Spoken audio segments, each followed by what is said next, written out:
Hi, happy Saturday, and welcome back to another car conversation, you guys. I hope y'all had a wonderful week. It's the weekends. I want you to put your feet up, take off your shoes, and just relax. So, today's car conversation is simply this: people don't need to hear you preach a sermon, they need to see you live one. Now, that's deep right there, y'all. That's deep. I can't tell you how much it pains me when I hear people preaching about something yet they aren't living it. That's just like if you are a personal trainer and you're preaching living a healthy lifestyle, meaning exercising and eating right, and you walking around here looking like you should have had your baby 10 years ago, that's a problem. We all need to practice what we preach. See, because people don't necessarily care. I mean, they care, but your actions speak louder than your words. You understand what I'm saying? So I can hear you say something, but if I see that you're not living the life that you're talking about, that's a whole nother problem. So let me give you 4 tips that I'm gonna let you be. So number one, don't preach to me about the importance of being healthy and you're overweight, which is the example I just gave you.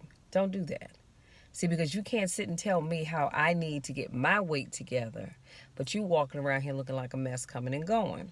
Number two, don't preach to me about living a God-fearing life and you walking around here acting like a heathen, a born-again heathen at that.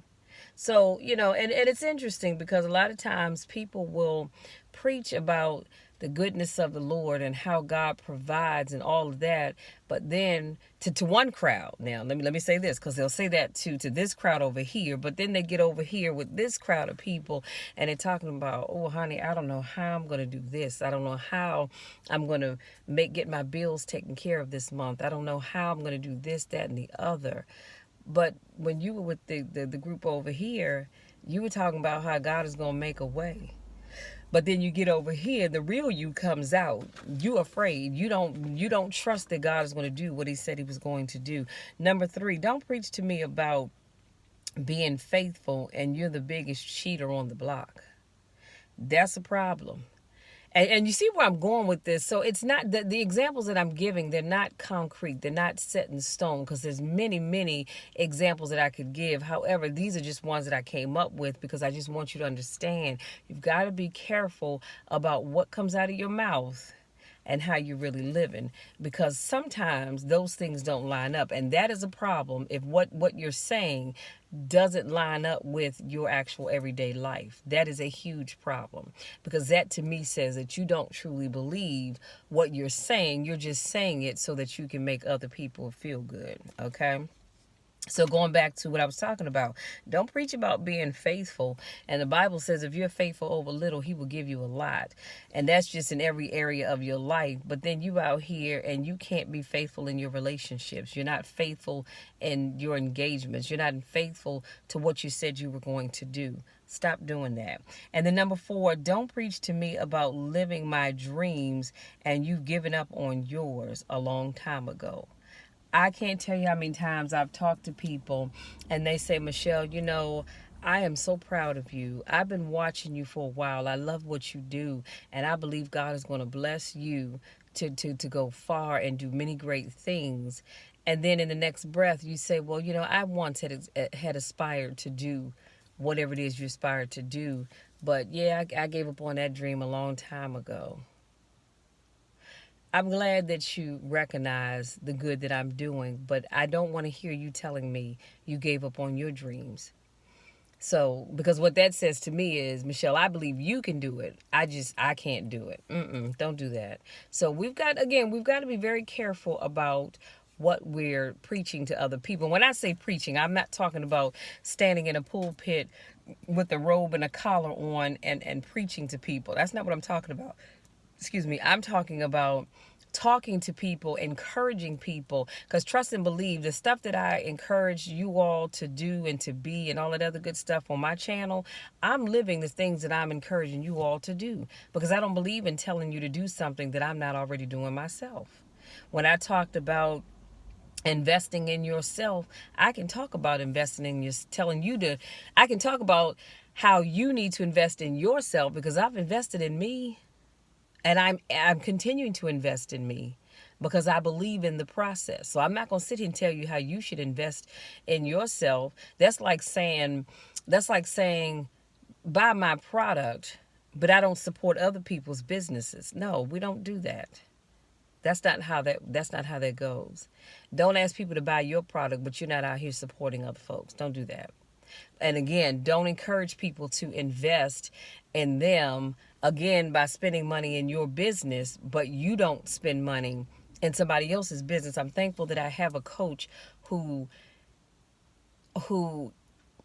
he invests in himself by buying into other programs to learn, as well as reaching out to those of us that are part of Circle of Champions to say, hey, look, invest in this program. And Lord knows Bob has some great programs. And side note, I think he has some really great stuff coming up. So y'all want to make sure that you keep your eyes and your ears open for that.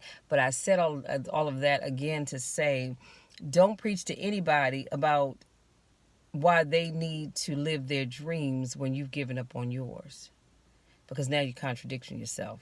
Let me do a quick recap, and I promise I'm going to let you be. Today I talked about the importance of not preaching a sermon to people because they need to see you live one. And I talked about how don't preach to people about the importance of being healthy and you're out of shape, overweight. Number 2, I said, don't preach to people about living a God-fearing life and you're walking around here being the number one heathen, okay? Number 3, don't preach to people about being faithful and here you're the biggest cheater on the block. Again, that could be cheating on your taxes and your relationship, your marriage, on your ideas, your goals, your dreams, whatever it is that you're cheating on. Number 4, don't preach to people about living their dreams and you've given up on yours. Don't do that. Because I want to see you be the thing. Now, granted, sometimes people, I do believe that God speaks through people and he tells them to share things with you because, as I said before, I think I would get out of this car and run away if God came and sat right here next to me and started talking to me. I truly would. But because that usually does not happen, God will speak through somebody else to tell me something that I need to know, because it's probably something I've been praying about anyway. And so in that case, you might have somebody that's preaching to you about living your goals and your dreams, and they've given up on theirs. But then if you tell me that, you had a goal and a dream at one time, but you gave up on it, I'm going to ask you some questions. Well, why did you give up on it? What happened to make you give up on your goal and your dreams? So just something to think about. Y'all, that's all I have. Thank you so much to my newest subscribers. I love it when I get a notice saying I have a new subscriber. It just makes me so warm and fuzzy inside. Thank you so much to those of you that continue to support me in all that I do. And y'all know the drill. I love each and every one of you, and there is nothing that you can do about it. Absolutely nothing. Y'all hear me? Because I'm going to love you no matter what. Most importantly, I'm going to love you when nobody else even likes you. Until next time, take care.